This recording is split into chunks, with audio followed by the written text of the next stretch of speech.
ಎಲ್ಲರಿಗೂ ನನ್ನ ನಮಸ್ಕಾರಗಳು. ಜೈ ಭೀಮ್, ಜೈ ಭೀಮ್, ಜೈ ಜೈ ಭೀಮ್.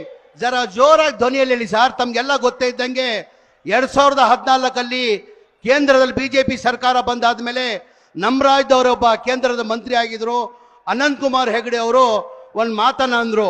ನಮ್ಮ ಬಿಜೆಪಿ ಸರ್ಕಾರ ಬಂದಿರದೆ ಸಂವಿಧಾನ ತೆಗಿಯಕ್ಕಂತ ಅವ್ರು ಹೇಳಿರೋ ತಮ್ಗೆಲ್ಲ ಗೊತ್ತಿರೋದು. ಇವತ್ತು ಬಾಬಾ ಸಾಹೇಬ್ ಅಂಬೇಡ್ಕರ್ ಸಂವಿಧಾನ ಕೊಟ್ಟಿಲ್ಲ ಅಂದ್ರೆ ನೀವು ಅಲ್ಲಿ ಕೂರಕ್ಕಾಗ್ತಾ ಇಲ್ಲ, ನಾನು ಇಲ್ಲಿ ನಿಲ್ಲಕ್ಕಾಗ್ತಾ ಇಲ್ಲ. ಬಾಬಾ ಸಾಹೇಬ್ ಅಂಬೇಡ್ಕರ್ ಕೊಟ್ಟಿದ್ದ ಸಂವಿಧಾನಕ್ಕೋಸ್ಕರ ನಾವೆಲ್ಲ ಇಲ್ಲಿ ಸೇರೋದು. ಹಾಗಾಗಿ ನಮ್ಮ ಕರ್ತವ್ಯ ಆಗ್ತಾ ತಾನೆ ಜೋರಾಗಿ ಜೈ ಭೀಮ್ ಹೇಳೋದು. ಜೈ ಭೀಮ್, ಜೈ ಭೀಮ್, ಜೈ ಜೈ ಭೀಮ್.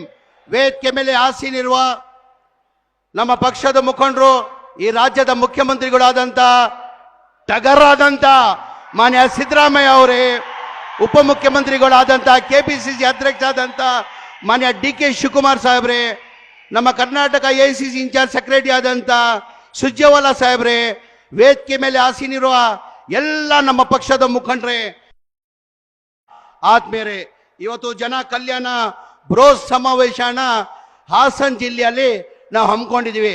ಇಷ್ಟು ದೊಡ್ಡ ಮಟ್ಟದಲ್ಲಿ ಕನಿಷ್ಠ ನನ್ನ ಅನಿಸಿಕೆ 2.5 ಇಲ್ಲ 3 ಲಕ್ಷ ಜನ, ಅದಕ್ಕಿಂತ ಹೆಚ್ಚಾಗಿ 2 ಪಟ್ಟು ಜನ ಆಚೆ ಇದ್ದಾರಂತ ಮಾನ್ಯ ಪೊಲೀಸ್ ಇಲಾಖೆಯವರು ಹೇಳಿದಿರಾ.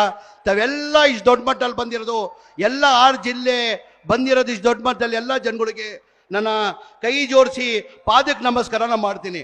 ತಮಗೆಲ್ಲ ಗೊತ್ತೇ ಇದ್ದಂಗೆ ನನ್ನ ಅನಿಸಿಕೆ ಈ ಜನ ಸಾಗರ. ನಾನು 2022 ಕೊನೆಯಲ್ಲಿ ಸಿದ್ದರಾಮಯ್ಯ ಉತ್ಸವ ಆದ್ಮೇಲೆ ಇಲ್ಲೇ ನಾನು ನೋಡಿದ್ದು ಜನ ಅಂತ ಹೇಳಕ್ ಬಯಸ್ತಾ ಇದ್ದೀನಿ. ನಾನು ದಯಮಾಡಿ ಹೆಚ್ಚಾಗಿ ಮಾತಾಡಕ್ ಹೋಗಲ್ಲ. ಏನಕ್ಕೆ ಬಹಳ ಕಾತ್ರಿಂದ 3 ಗಂಟೆ ಆಗಿದೆ. ತಾವೆಲ್ಲ ಯಾರು ಊಟ ಮಾಡಿಲ್ಲ.